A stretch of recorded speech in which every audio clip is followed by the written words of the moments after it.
اور اس آیت کے اندر خالق کائنات نے دو برائیوں کی طرف نشاندہی کی ہے۔ اللہ رب العالمین فرماتے ہیں فَخَلَفَ مِن بَعْدِهِمْ خَلْفٌ أَضَاعُوا الصَّلَاةَ وَاتَّبَعُوا الشَّهَوَاتِ فَسَوْفَ يَلْقَوْنَ غَيًّا، کہ تم سے جو پہلے امتیں تھیں ان امتوں کے اندر ایک بیماری تو یہ تھی کہ وہ شہوت پرست تھے، ان کے ذہن ضمیر کے اندر شہوت کا غلبہ تھا، اور دوسری چیز یہ تھی کہ اضاعوا الصلاۃ، وہ نمازوں کو ضائع کرنے والے تھے۔ اس شہوت کی وجہ سے اور اس نمازوں کو ضائع کرنے کی وجہ سے فسوف یلقون غیا، یہ دونوں قومیں جو ہیں وہ پستی کا شکار ہوئی، ذلیل اور خوار ہوئی۔ اسی لیے خالق کی کائنات نے فرمایا کہ جو انسان اپنی خواہشات پر کنٹرول کرتا ہے، اپنی خواہشات کو قابو رکھتا ہے، بیماری کی برائی کی طاقت ہونے کے باوجود برائی کی طرف گامزن نہیں ہوتا ہے، یعنی کہ فحاشی اور یعنی اور اس قسم کے تمام کام سے طاقت استطاعت ہونے کے باوجود دور رہتا ہے، تو گویا کہ وہ اپنے ایمان پر، اپنے دین پر اچھی طریقے سے قائم و دائم ہے۔ اور اس کے ساتھ ساتھ اگر وہ نمازوں کا پابند بھی ہو جاتا ہے تو یقینی طور پر وہ ان تمام برائیوں سے محفوظ ہو جاتا ہے، اور قرآن مجید کی یہ آیت اس کے اوپر لازم آتی ہے کہ بے شک اسی شخص کے لیے یہ نماز بے حیائی، فحاشی اور یعنی اور تمام کاموں سے اسے بچاتی ہے۔ قرآن مجید میں اس حوالے سے بے تحاشا زور دیا گیا ہے۔ ایک حدیث آپ کے سامنے بیان کرنا چاہ رہا ہوں، اور امید ہے کہ یہ حدیث اس سے قبل آپ نے علماء کرام سے سنی ہوگی۔ یہ حدیث مسلم شریف کی ہے کہ اللہ کے نبی علیہ الصلاۃ والسلام ارشاد فرماتے ہیں، فرمایا کہ جہنم کے اندر دو ایسے گروہ ہوں گے کہ جن کا کوئی بھی نیک عمل جو ہے وہ قبول نہیں ہوگا۔ یہ انتہائی اہم حدیث آپ کے سامنے ہے، مسلم شریف کی حدیث ہے کہ جہنم کے اندر دو ایسے گروہ داخل کیے جائیں گے کہ بظاہر وہ نمازی بھی ہوں گے، پرہیزگار بھی ہوں گے اور ہر نیک کام کرنے والے ہوں گے، لیکن ان کا کوئی بھی عمل جو ہے وہ قابل مقبول یا قبولیت کے درجے پر نہیں ہوگا۔ ان میں سے پہلا گروہ وہ ہے کہ جو لوگوں کو گائے، بھیڑ، بکریوں کی طرح ہانکتا ہے، اور جب اس حدیث کی تشریح دیکھی گئی تو اس سے یہ پتہ چلتا ہے کہ اس گروہ کے اندر تقریباً ہر دوسرا بندہ جو ہے وہ شامل ہے۔ بظاہر اگر حدیثوں کے الفاظوں کو دیکھا جائے تو سمجھ میں نہیں آتی ہے کہ گائے، بھیڑ، بکریوں کی طرح لوگوں کو ہانکنے والے سے کیا مراد ہے، لیکن حدیث کا اگر جائزہ لیا جائے تو پتہ چلتا ہے کہ ہر وہ آدمی کہ جس کو اللہ پاک نے اختیار دیا ہے، جس کو ذمہ داری دی ہے، اب وہ ذمہ داری ملک کی ہو یا گھر کی ہو، بچوں کی ہو یا بیوی کی ہو، جس انسان کو ذمہ داری دی گئی ہے اور وہ اپنی ذمہ داری سے دستبردار ہو جاتا ہے،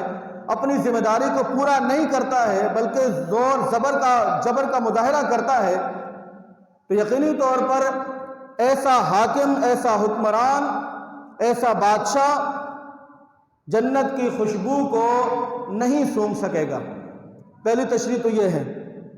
اور دوسری تشریح یہ کی گئی ہے کہ اللہ تعالیٰ نے جس انسان کو حکومت سے سرفراز کیا ہے اور اس حکومت کے اندر اس نے اپنی فوج کو تعینات کیا ہے، اور اس کے کارندے اپنی وردی کے زور پر، اپنے ڈنڈے کے زور پر لوگوں پر جبر کرتے ہیں، زیادتی کرتے ہیں، انصاف کو مٹا کر ظلم کو بڑھوتی دیتے ہیں، جس طرح کہ ہمارے ہاں آج کل معمول بنا ہوا ہے کہ ہر برائی آسانی کے ساتھ جو ہے وہ چھپائی جا سکتی ہے، الا یہ کہ اس کا معاوضہ آپ دینے والے ہوں۔ تو یہاں سے ہمارے جو حکومت کے جو کارندے ہیں یا حکومت نافذ کرنے والے جو ادارے ہیں، اور اگر وہ اس کام کے اندر آتے ہیں، مثال کے طور پر برائی کو بڑھوتا دیتے ہیں اور کسی کے ساتھ ظلم و زیادتی کا معاملہ کرتے ہیں، تو یہ حدیث ان بھائیوں کے لیے بھی ہے کہ قیامت کے روز وہ اس زمرے میں آئیں گے کہ جنت کی خوشبو کو نہیں سونگھ سکیں گے۔ دوسرا گروہ تھوڑا سا کڑوا بھی ہے اور تھوڑا سا پیچیدہ بھی ہے، لیکن اس گروہ کا تذکرہ محض صرف اس وجہ سے کروں گا کہ قیامت کے روز اللہ رب العالمین کی بارگاہ کے اندر میری پکڑ نہ ہو سکے۔ اللہ کے رسول علیہ الصلوۃ والسلام ارشاد فرماتے ہیں کہ ان دو گروہوں میں سے دوسرا گروہ خواتین کا ہے، ان خواتین کا کہ جو اونٹ کے کوہان کی طرح چلتی ہیں اور لوگوں کو ساقیات ماملات اپنے بالوں کو ایک طرف جھکا کر اور لوگوں کو اپنی طرف متوجہ کر کے باہر نکلتی ہیں۔ فرمایا کہ یہ گروہ بھی جنت کی خوشبو کو نہیں سونگھ سکے گا۔ اس کی تشریح یہ ہے، قابل احترام دوستو، بزرگوں، بھائیوں، خواتین کے حوالے سے اللہ رب العالمین نے دو گروہ بیان کیے ہیں، بہت ہی اہم ترین۔ میری کوئی بہن، میری کوئی ماں اس چیز کو ذاتیات میں مت لیجئے گا، بلکہ قرآن مجید کی آیات آپ کے سامنے بیان کروں گا۔ اللہ تعالیٰ ان دونوں گروہوں سے ہم کو بچنے کی توفیق عطا فرمائے۔ یہ سورہ مسلم شریف کی حدیث ہے۔ قرآن مجید نے دو عورتوں کے حوالے سے تذکرہ کیا ہے۔ دو عورتوں سے مراد عورتوں کی دو کیٹیگری کے حوالے سے قرآن نے ایک نقشہ کھینچا ہے۔ پہلا وہ گروہ ہے جس کے متعلق سورہ احزاب کا بیان ہے،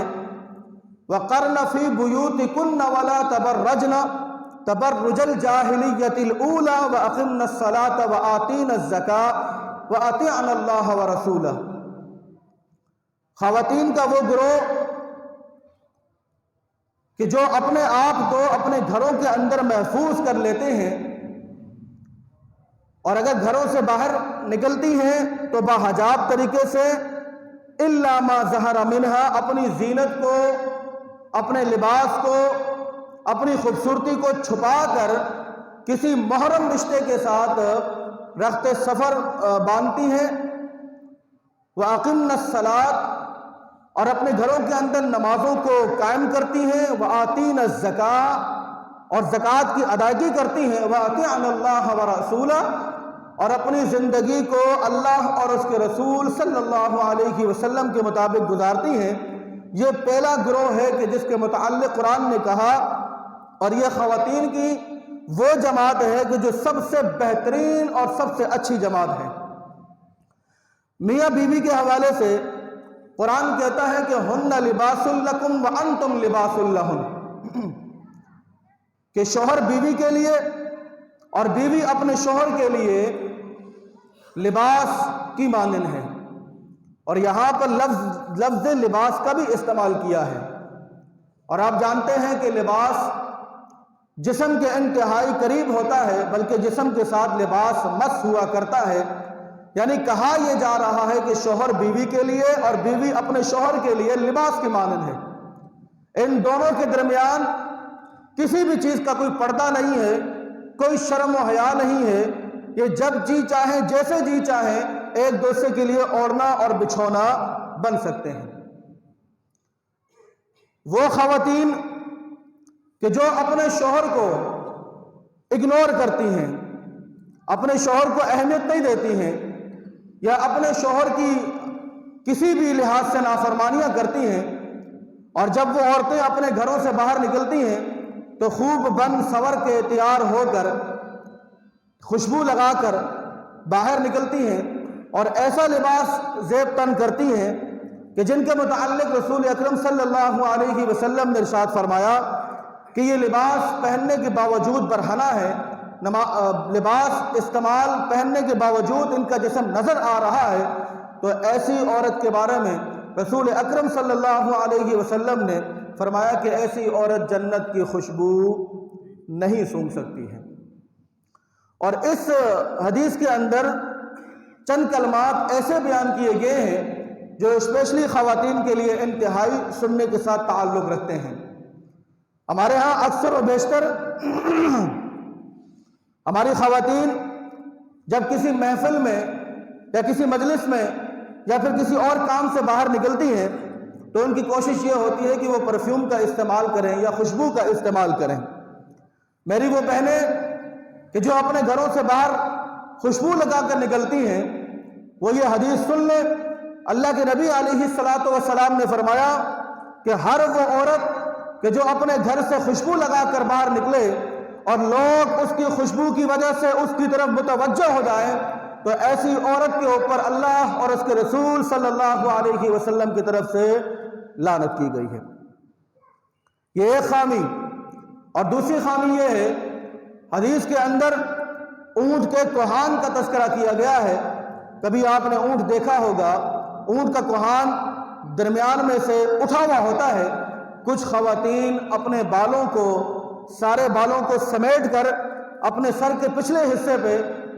بنا دیتی ہیں، موٹا کر دیتی ہیں، اور گویا کہ وہ شبی ہوتا ہے اونٹ کی طرح۔ تو ایسی عورت کے متعلق بھی اللہ کے رسول علیہ الصلاۃ والسلام نے فرمایا کہ یہ عورت جنت کی خوشبو نہیں سونگھ پائے گی۔ تیسری وہ عورت کہ جس کا لباس نہ ہونے کے برابر ہے، یعنی کہ لباس سے اس کے جسم کے جو پارٹس ہیں وہ نظر آتے ہیں، گویا کہ وہ لباس پہننے کے باوجود برہنہ حالت میں ہوتی ہے، اللہ کے نبی علیہ الصلاۃ والسلام فرماتے ہیں کہ ایسی عورت جنت کی خوشبو نہیں سونگھ پائے گی، اور ایسی عورت کے اوپر اللہ کے رسول کی طرف سے لعنت ہے۔ تیسری وہ عورت کہ جو جب وہ کنگھی کرتی ہے اور کنگھی کرنے کے بعد اپنے سارے بالوں کو دائیں یا بائیں جانب جو ہے وہ اس کی ڈھلان پیدا کرتی ہے، جس طرح ہم اکثر ہاسپٹلس وغیرہ میں دیکھتے ہیں کہ کچھ خواتین کے سارے بال جو ہیں وہ یا دائیں ہوتے ہیں یا بائیں ہوتے ہیں۔ تو اس طرح کے بال بنانے والے، کیونکہ یہ چیز مردوں کو ان کی طرف کھینچنے کا باعث بنتی ہے، مائل کرنے کا باعث بنتی ہے، اس لیے اللہ کے رسول علیہ الصلاۃ والسلام نے فرمایا کہ وہ عورت کہ جو اپنے بالوں کو یک طرفہ سمیٹ کر باہر نکلے اور لوگ اس کی بالوں کی طرف دیکھیں، متوجہ ہوں، تو ایسی عورت پر بھی اللہ کے رسول علیہ الصلاۃ والسلام کی طرف سے لعنت کی گئی۔ اور ایسی عورت کے متعلق کہا گیا کہ وہ عورتیں کہ جب وہ اپنے گھروں سے باہر نکلتی ہیں اور اپنی نگاہوں کی حفاظت نہیں کرتی ہیں اور ان کی نگاہیں علاقوں کا دائیں اور بائیں کا طواف کر رہی ہوتی ہیں اور لوگ ان کی طرف متوجہ ہو رہے ہوتے ہیں، اپنے اشاروں کے ذریعے سے لوگوں کو متوجہ کر رہی ہوتی ہے، تو فرمایا کہ ایسی عورت کے حوالے سے اللہ اور اس کے رسول کی اس کے اوپر لعنت کی گئی ہے۔ اس مسلم شریف کی حدیث کے اندر چند ایسی باتیں بتائی گئی ہیں کہ جو میری ہر بہن، میری ہر بیٹی کو سننا لازمی ہے اور اس پر عمل پیرا ہونا لازمی ہے۔ ایک چیز اور رہ گئی، اللہ کے نبی علیہ الصلاۃ والسلام فرماتے ہیں کہ لعنت ہے اس عورت کے اوپر کہ جو عورت اپنے دانتوں کے اندر خوبصورتی کی وجہ سے خلا پیدا کرتی ہے۔ دانتوں کے اندر مشینری کے ذریعے سے یا کسی بھی چیز کے ذریعے سے خلا پیدا کرتی ہے تاکہ اس کے دانت دکھنے میں خوبصورت لگے۔ اور لعنت ہے ایسی عورت کے اوپر کہ جو خوبصورتی کے لیے اپنے چہرے کو گندواتی ہے۔ گندوانے سے مراد یہ ہے کہ بعض خواتین سوئی کے ذریعے سے چہرے کے کسی حصے کے اندر سوراخ کر کے اس میں کالا رنگ بھر دیا جاتا ہے یا سرما بھر دیا جاتا ہے جو ایک تل نما دکھائی دیتا ہے اور لوگوں کو اپنی طرف متوجہ کرنے کا ایک ذریعہ بنتا ہے۔ تو ایسی عورت کے متعلق بھی رسول اکرم صلی اللہ تعالی علیہ وسلم نے لعنت بھیجی ہے۔ اب آئیے چلتے ہیں کہ عورت زیب و نکھار، خوبصورتی، بننا اور سنورنا اور نکھرنا کس کے لیے ہونا چاہیے؟ اللہ اکبر، اللہ کے دین نے اتنی آسانیاں ہمارے لیے پیدا کی ہیں، اگر ہم اس دین کو خالصتاً سمجھنا شروع کر دیں تو رب محمد کی قسم ہے ایسی کوئی چیز نہیں بچتی ہے کہ انسان اس سے انجوائمنٹ نہ کر سکے، انسان مسرور نہ ہو سکے۔ اللہ کے رسول علیہ السلام کی زوجہ محترمہ صدیقہ کائنات حضرت عائشہ رضی اللہ تعالی عنہا کا یہ عمل ہوا کرتا تھا کہ جب انہیں پتہ چلتا کہ رسول اکرم صلی اللہ علیہ وسلم کی آمد ہونے والی ہے یا اللہ کے رسول آنے والے ہیں، تو اللہ کے نبی کے آنے سے پہلے وہ اپنے آپ کو تیار کیا کرتی تھی۔ اور اس دور کی تیاری کیا ہوا کرتی تھی کہ وہ غسل کرتی، اچھا لباس زیب تن کرتی، خوشبو لگاتی، سرما لگاتی، اور ہر لحاظ سے اپنے جسم کو صاف ستھرا کر کے اپنے شوہر کا انتظار کرتی۔ اچھا، یہاں پر ایک چیز آپ کے سامنے میں بیان کر دوں،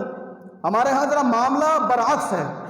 ہماری خواتین اپنے شوہروں کے لیے تیار نہیں ہوتی ہیں، اگر وہ تیار ہوتی ہیں تو اوروں کے لیے تیار ہوتی ہیں، دوسروں کے لیے تیار ہوتی ہیں، محفل مجلس کے لیے تیار ہوتی ہیں، جبکہ وہاں کے لیے اس کی زیب و زینت کا تیار ہونا حرام قرار دیا ہے اور اپنے شوہر کے لیے تیار ہونا فرض قرار دیا ہے۔ سر، میں یہ کہتا ہوں کہ کوئی بھی عورت، چاہے وہ میری ہو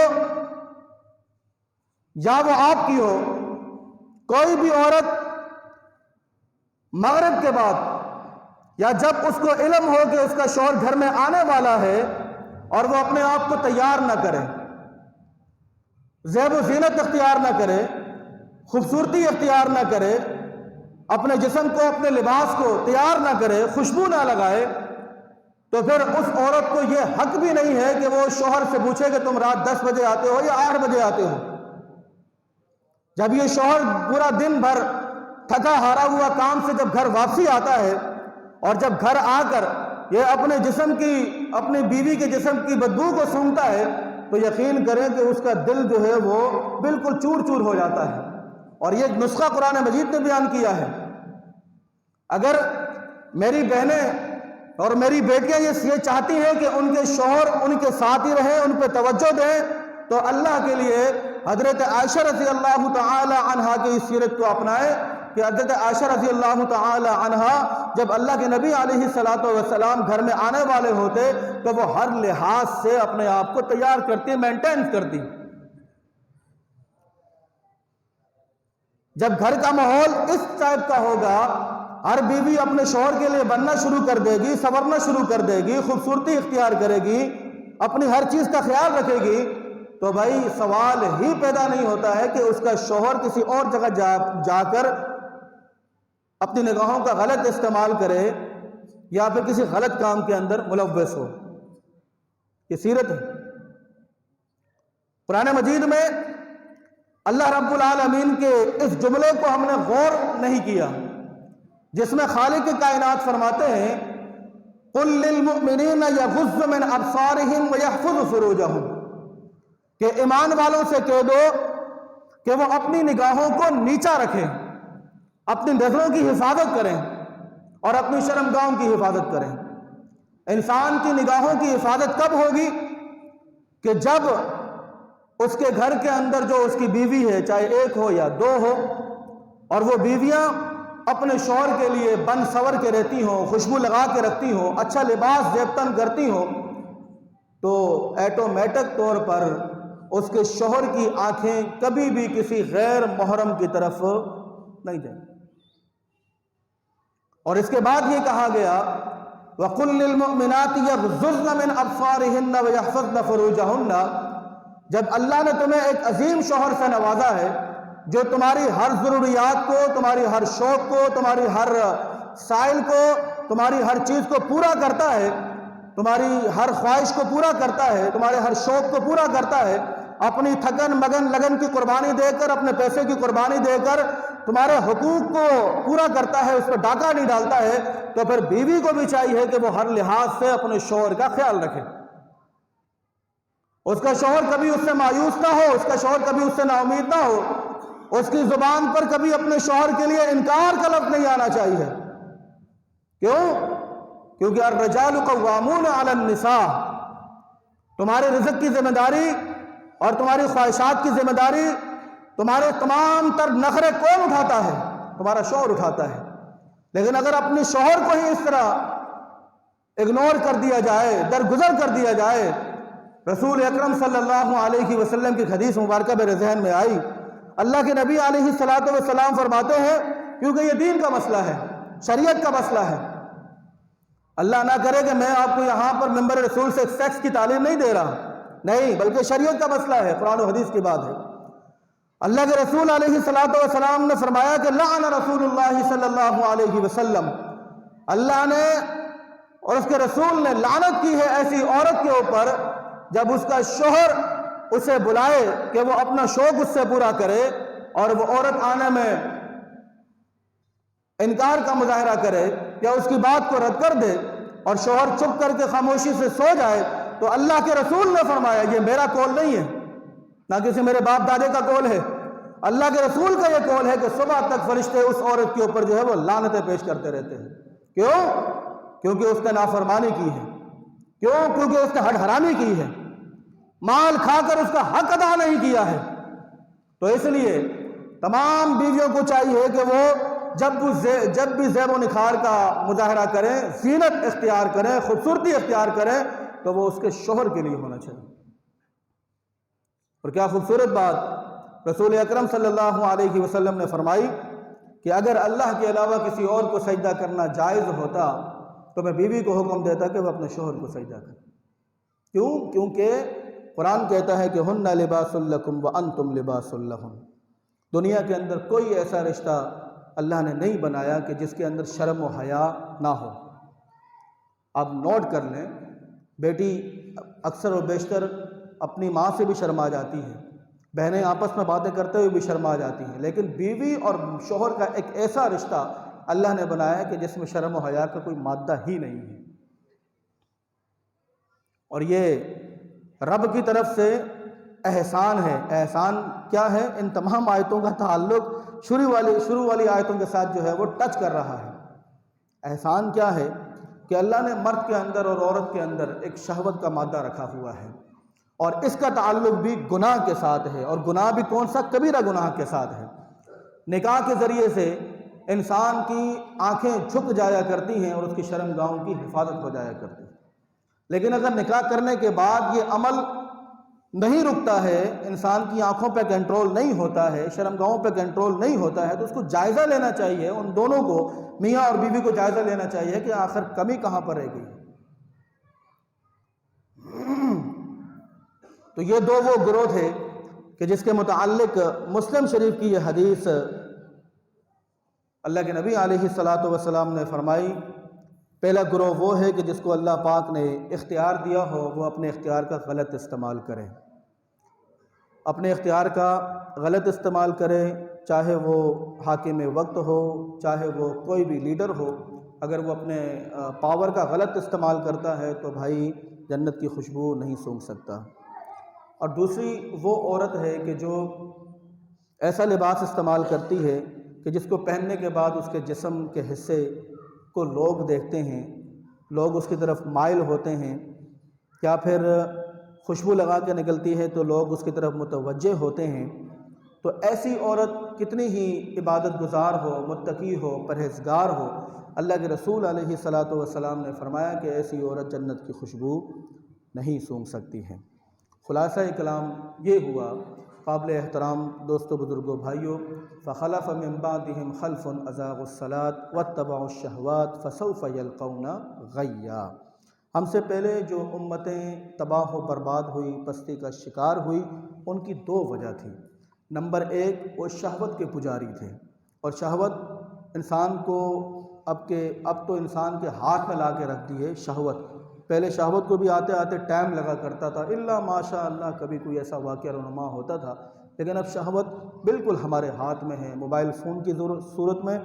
اور بے حیائی کی صورت میں بالکل ہمارے ہاتھوں کے اندر لا کے تھما دی گئی ہے۔ تو اللہ نے فرمایا کہ تم سے پہلے جو امتیں تباہ ہوئی، برباد ہوئی، وہ شہوت کے غلبے کی وجہ سے اور نمازوں میں سستی اور غفلت کی وجہ سے، ان دونوں وجوہات کی بنیاد پر فسوف یلقون غیا، اگر ہم یہ دونوں خامیاں اپنے اندر پیدا کرنا شروع کریں گے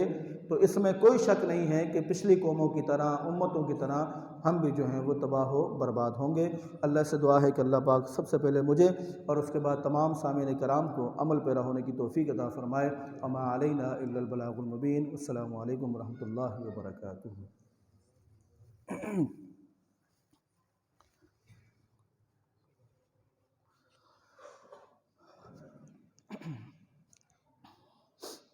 الحمد للہ حمدا کثیرا طیبا مبارکا فیہ وعلی آلہ واصحابہ اجمعین۔ اما بعد فإن خیر الحدیث